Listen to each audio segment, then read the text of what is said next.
Kita harus membangun kemandirian pangan Indonesia dan kesejahteraan petani harus bisa meningkat secara signifikan.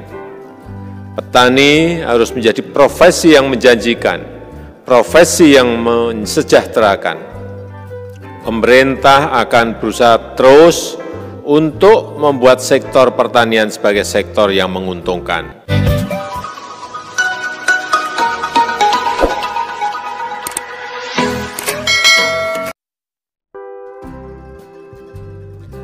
Bismillahirrahmanirrahim. Assalamualaikum warahmatullahi wabarakatuh. Salam sejahtera bagi kita semua. Om Swastiastu, Namo Buddhaya, salam kebajikan.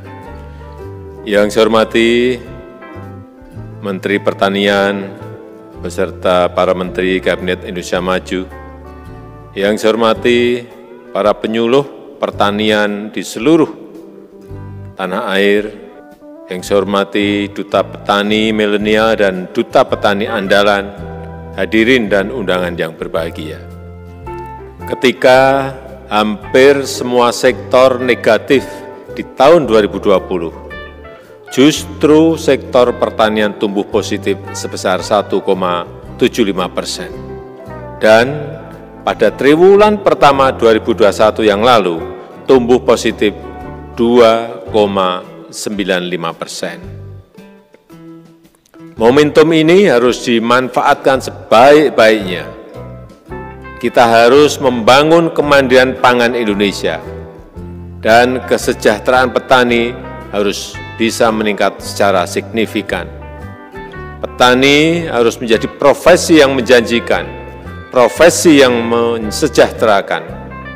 Dan kita harus membuat generasi muda lebih berminat menjadi petani.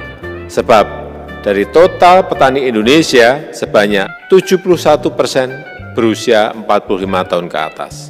Sedangkan yang di bawah 45 tahun sebanyak 29%. Pemerintah akan berusaha terus untuk membuat sektor pertanian sebagai sektor yang menguntungkan. Peningkatan profesionalisme, daya saing, dan kewirausahaan di kalangan petani harus ditingkatkan. Petani dan kelompok tani jangan hanya bergerak di hulu saja, jangan bergerak hanya di on-farm saja, ini sudah berkali-kali saya sampaikan. Tetapi harus mulai masuk ke tahap hilirnya, tahap pengolahan pasca panennya, sampai ke packaging dan tradingnya. Karena justru di sisi inilah keuntungan terbesar akan diperoleh. Hal ini akan memberikan peluang bagi peningkatan kesejahteraan petani. Kita harus tahu bahwa persaingan antar produk pertanian sekarang ini sudah lintas negara. Petani Indonesia harus kompetitif dalam keterampilan teknis, harus kompetitif dalam pemanfaatan teknologi, serta kompetitif dalam model bisnis dan manajemennya.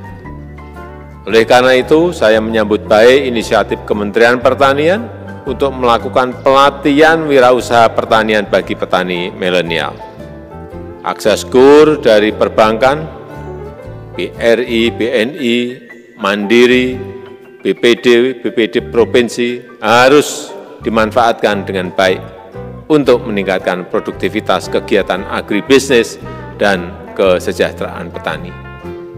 Jangan hanya berhenti dengan membantu input permodalan KUR saja, tetapi budidaya, pasca panen, pengolahan, pengemasan, dan pemasaran harus pula ditingkatkan. Kepada para penyuluh pertanian, selain melakukan penyuluhan dan pendampingan, saya minta para penyuluh juga menjadi mata telinga yang menghubungkan petani dengan pemerintah dan juga sebaliknya. Saya minta kepada para penyuluh untuk terus belajar mengembangkan diri, tingkatkan pengetahuan dan keterampilan saudara-saudara di bidang teknis dan manajemen, belajar terus bersama-sama dengan petani, dengan koneksi internet yang tersedia, saudara jangan menunggu diklat untuk belajar, saudara harus aktif belajar sendiri bersama masyarakat. Saya rasa itu yang dapat saya sampaikan pada kesempatan yang berbahagia ini. Dan dengan mengucap Bismillahirrahmanirrahim, pembukaan pelatihan petani dan penyuluh, serta pengukuhan Duta Petani Milenial dan Duta Petani Andalan, secara resmi saya buka hari ini. Terima kasih. Wassalamualaikum warahmatullahi wabarakatuh. Om Santi Santi Santi Om.